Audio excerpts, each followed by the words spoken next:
Hello. So today we're gonna show you how to recover a system after a crash using what is called ARIES. So sometimes while you're running the system, maybe a crash it's happen. For example, we have different types of failures that could happen. For example, we have transaction failure or system failure or even media failure. So for example, imagine we're running the system and then we do not have a power to completely run the system. Then we have a failure. The system will shut down. Okay, but what about the other process? How to make sure that we do not miss any things of this process. So we have to do something which is called recovery. So for example, let's take a look for this system crash, or we can see media failure. So we have here 5 transactions from T1 till T5. We see the crash happening here. You can see in this site. Before the crash, T1 was working and it's completed its job before the crash. It's done. T2 as well. But we can see T3 was working, but the crash happened and it stops. We have no idea what's happening before, what have been done or anything. We have no idea about what's happening in the future for this transaction. Or for example, for T4 as well. T4 as well, they both are in the crash. They did not complete their job before the crash happened. But we can see that T1, T2, and T5, they were committed before the crash. And T2 and T5 are not yet committed. So we have to do something. We have to make sure of 2 things. Durability. So this durability, we have to ensure that all these updates for T1, T2, and T5s are preserved or redone. or or automaticity for T3 and T4. So we have to make sure that all their effects need to be undone. Because for example, if we are making a process, let's say T2, T3 are subtracting something, T3 equal T3 minus 5. Then we have to say T3 equal T2, for example, multiplied by 5. Then the crash happened here. So why the crash happening here? We did not complete this operation. So this one was done, but this one is not done. So what we have to do now, we have to remove any effects for these loser transactions. So we have to remove T3 minus 5. So instead of that, we have to do T3 equal T3 plus 5. So this is a simple example, and we'll go now step by step for our example. So let's continue. We have this log. So after a crash happened, we have this log. So they told us that the crash started at LSN 20. So the crash was started here. Okay. So what we have to do first? So first of all, we have to determine the loser transactions. What are the loser transactions? These are transactions that they did not finish their job, they did not commit their self before a transaction happened. So we can see here that T3 it has committed its job and end of a transaction. It was here. So T3 completed its job before a crash happened. But on the other hand, we can see that T1 and T2 are still working. So we have T1 and T2 are still working. So these T1, T2 are our loser transactions. So in order to start the undo phase, we have to start with one of these loser transactions with T1 or T2. Okay, which one we have to choose first? So in order to choose first, we have to choose to check the last transaction. Our last transaction were for T1. So, sorry. Our last transaction were for T1. So we will start with T1. Okay, in order to start with T1, we have to know how to start. So first of all, we have to write a log sequence number, which is called LSN. So we are 20, and so we'll write 21 here. What we are doing now, we are doing undo. So we have to write CLR.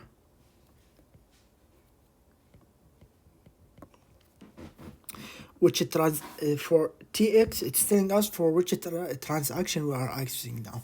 So as what we said, we are accessing T1. So we'll write here T1. Okay, previous page. When was the last time did we saw T1? So T1 was last time did we saw T1 was we're here at LSN 20. So T1, if the previous page for T1 were in LSN 20.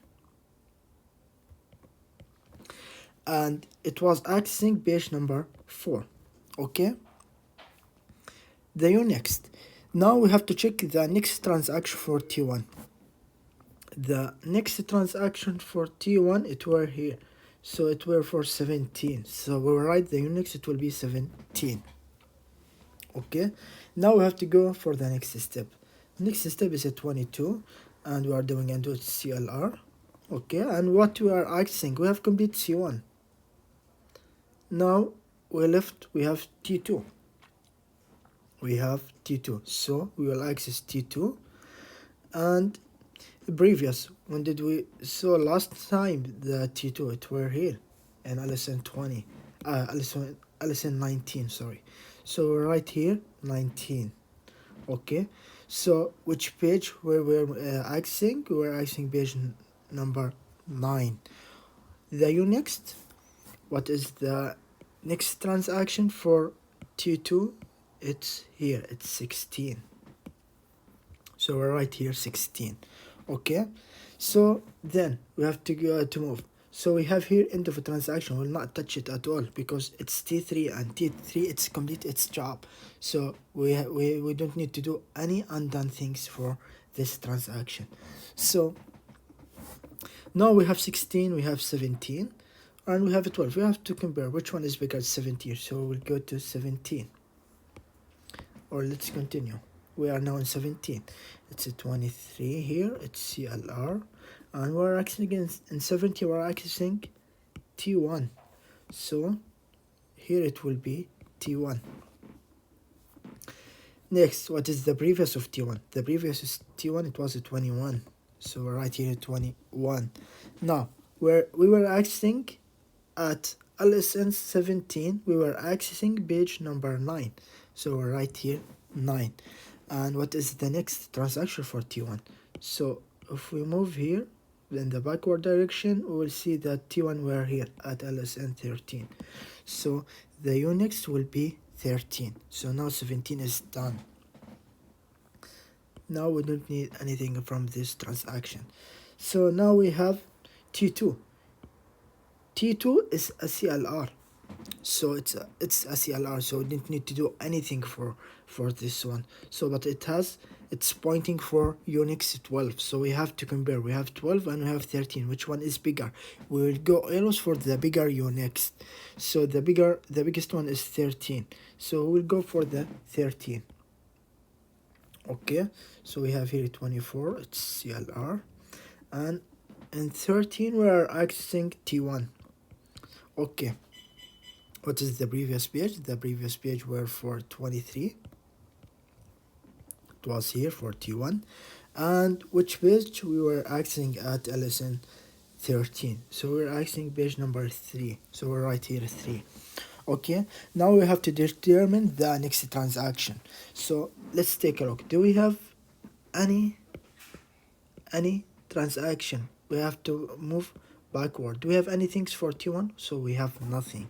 So we are gonna just put like a minus or something like that. So we don't have any other transaction before. And this our log. So now 13 is done. So 13 is done. 16 is done. So we have now 12. So let's go for a 12. So on a 12, we were accessing transaction 2. So 25, it's CLR, and it was transaction T2. So the previous of T2, it were at 22. And let's take a look for, it was accessing page number 42. So right here, 42. And what is the next? Do we have something? We have nothing, so it has no next. So this enter what is the areas, and this is how it works. It's very, very simple. So just let me confirm that you have done everything in a correct way. 21, yeah.